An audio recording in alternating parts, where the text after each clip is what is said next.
Eu queria cumprimentar e agradecer os senadores e senadoras, nossos telespectadores da TV Senado.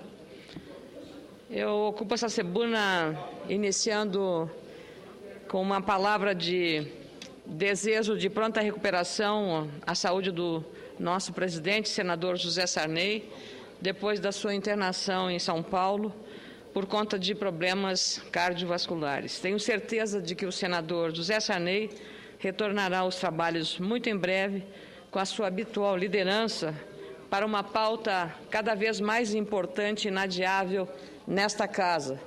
Acabamos agora, na Comissão de Assuntos Econômicos, em caráter alternativo, de decidir a questão da Resolução 72, chamada Guerra dos Portos. E se viu ali naquela votação, com argumentos racionais e apaixonados, senador Cacildo Maldaner, uma disputa que nós precisamos agora, com calma e serenidade, na Casa da Federação, tratar com muita responsabilidade na discussão do Pacto Federativo. Caso contrário, nós vamos continuar vendo amargar essa disputa entre Estados aqui na nossa Federação, fragilizando ainda mais a relação entre os entes federativos, União, Estados e municípios.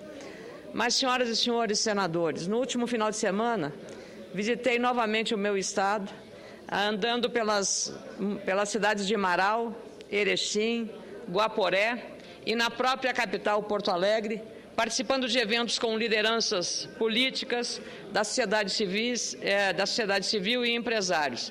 Pude testemunhar uma preocupação, senador Mozarino do Cavalcante, preocupação coletiva dos gaúchos quanto às denúncias de envolvimento de parlamentares e chefes de governos estaduais no chamado esquema de lavagem de dinheiro e corrupção montado pelo contraventor Carlinhos Cachoeira. A preocupação é legítima, mas noto que há um descompasso entre os anseios da sociedade e as ações do governo. O descompasso está nos sinais que o Partido dos Trabalhadores parece emitir nos últimos dias, segundo informação da imprensa, inspirado pela presidenta Dilma Rousseff, de não dar mais tanta importância e destaque para a CPI, como gostaria, aliás, o ex-presidente Luiz Inácio Lula da Silva. Segundo reportagem do jornal O Globo, a reação negativa do Palácio do Planalto já produz aqui dentro do Congresso dúvidas sobre a instalação da CPI, tema muito bem abordado pelo senador Pedro Simão, há pouco na tribuna aqui do Senado, e também por outros senadores, como Pedro Taques, que abordou o mesmo assunto.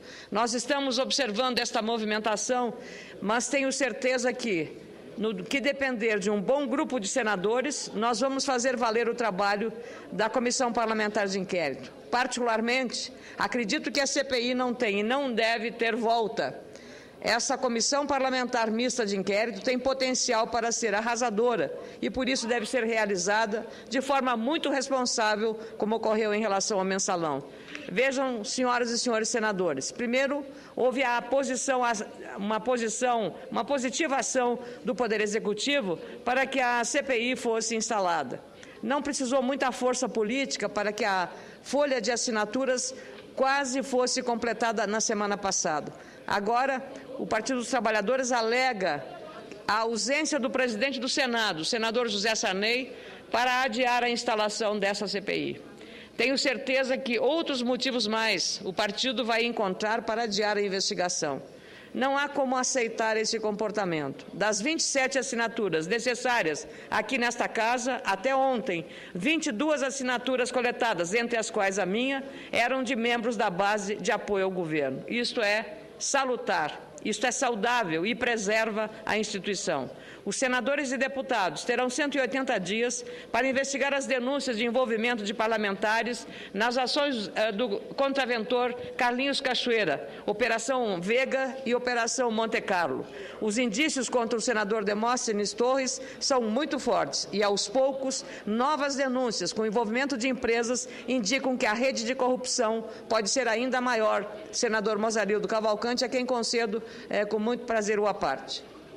Senadora Ana Amélia, eu quero cumprimentar Vossa Excelência pelo pronunciamento e dizer que realmente todos os senadores e senadoras de bem dessa Casa querem a implantação e a realização dessa CPI.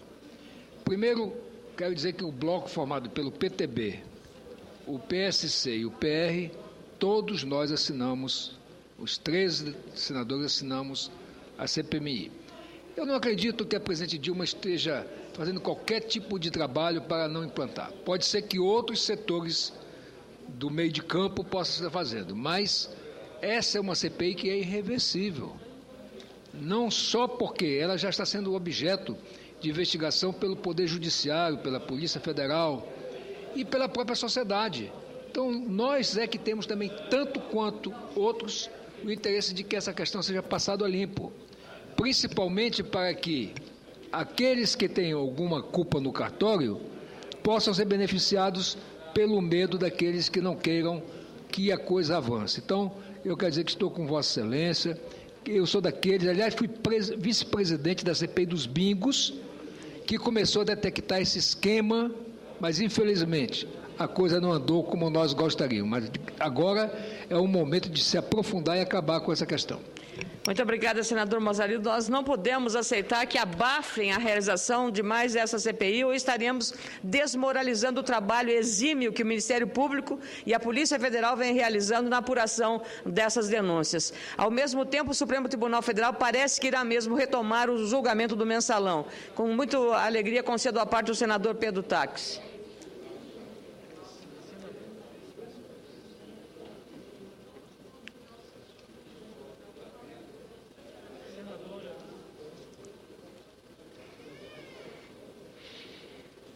Senadora Ana Amélia, o fato do presidente Sarney se encontrar, infelizmente, hospitalizado naquele famoso hospital de São Paulo, não é obstáculo para que a CPMI possa ser constituída aqui. Isso em homenagem ao princípio da continuidade do serviço público. Ninguém é insubstituível na administração pública. E aqui nós estamos diante de uma administração pública. Existe vice-presidente do Senado, vice-presidente do Congresso Nacional, que é a vice-presidente da Câmara dos Deputados. Eu tenho a compreensão que nenhum senador, com o perdão da palavra, vai amarelar. As assinaturas já foram colhidas e eu tenho a compreensão de que o Senado não vai fugir a este momento histórico. Parabéns pelo vosso pronunciamento. Muito obrigada, senador Pedro Taques, e faço votos que seja realmente assim, senador, que ninguém retire a assinatura desta CPI, que ela é relevante para mostrar à sociedade brasileira as razões de acreditar ainda numa instituição como é esta Casa e também a Câmara dos Deputados. O ministro Aires Brito, que vai assumir a presidência do Supremo Tribunal Federal na quinta-feira, dia 19, está trabalhando para encerrar o julgamento do mensalão antes de 6 de julho deste ano, quando a campanha eleitoral inicia oficialmente. Mas outros motivos devem incentivar os ministros do STF a realizar esse histórico julgamento. Primeiro, se o mensalão não for julgado, pode prescrever. E segundo, que a sociedade brasileira merece conhecer os culpados. É um direito da sociedade, mais do que também um merecimento. O eleitor brasileiro precisa de uma satisfação das lideranças políticas para ter certeza de que não irá jogar fora o voto nas próximas eleições. As denúncias do mensalão geraram um processo com 38 réus, mais de 600 depoimentos de testemunhas e cerca de 50 mil páginas para serem estudadas. Sabe-se que o relator do mensalão, ministro Joaquim Barbosa, tem em mãos um relatório quase pronto e no final deve alcançar 500 páginas. Precisamos saber o conteúdo dessa pilha de papel e não ver todo esse trabalho no fundo das gavetas. Seria o pior dos mundos. Um outro fato, um outro tema de ordem social que gostaria de trazer a esse plenário é a política de reajuste do governo para as aposentadorias. Na semana passada, aposentados do INSS foram surpreendidos com a decisão em não haver previsto no orçamento para o ano que vem, reajuste para aposentados do INSS que recebam mais de um salário mínimo. Considero essa decisão um erro social grave que o governo está cometendo e, mais do que isso, também uma injustiça.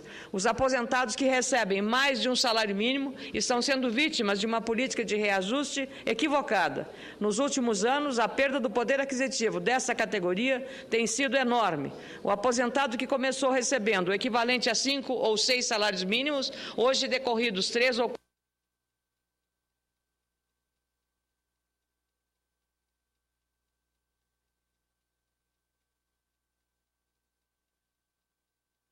a concessão desse tempo que estou concluindo.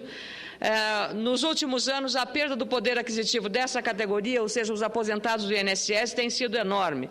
O aposentado que começou recebendo o equivalente a 5 ou 6 salários mínimos, hoje, decorridos 3 ou 4 anos, está recebendo apenas um salário mínimo. E no ritmo imposto pelo governo, essa perda de poder aquisitivo só vai aumentar, porque é uma defasagem gritante entre o reajuste dado ao salário mínimo, que é merecido, e o reajuste dado a quem ganha mais do que um salário mínimo como aposentado do INSS. Venho trabalhando desde que assumi o meu mandato como senador em 2011, juntamente com o senador Paulo Paim e lideranças dos aposentados, para que o governo federal mude não só a questão dos reajustes, mas também que acabe com o fator previdenciário. A imposição desta política se concretiza a cada dia, já que o governo irá definir o reajuste do salário mínimo por decreto e, portanto, tirar do Congresso Nacional a oportunidade de discutir tão importante assunto para trabalhadores e aposentados. Muito obrigada, senhor presidente Roberto Requião. O senhor disse que não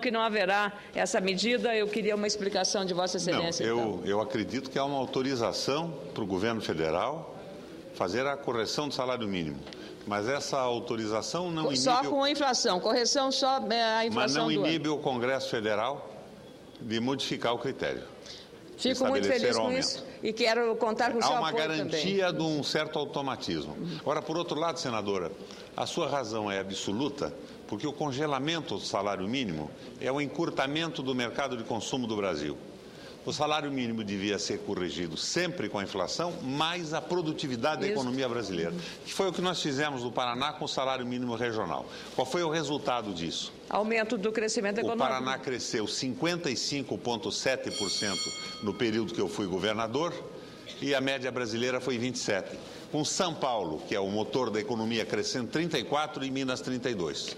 E nós 55,7%, porque respeitamos um critério decente de ampliação do salário mínimo. Eu fico muito feliz com esse adendo de Vossa Excelência, senador Roberto Requião, que apenas reforça a minha convicção de que desonerar e melhorar as condições de reajuste, não só para o trabalhador da ativa, mas especialmente para os aposentados, cria essas condições de desenvolvimento, como aconteceu no Paraná. E também quando o governo desonerou vários setores produtivos, deu maior poder aquisitivo ao consumidor e, portanto, a economia brasileira superou aquela crise lá de 2009. Muito obrigada, senhor presidente, pela valiosa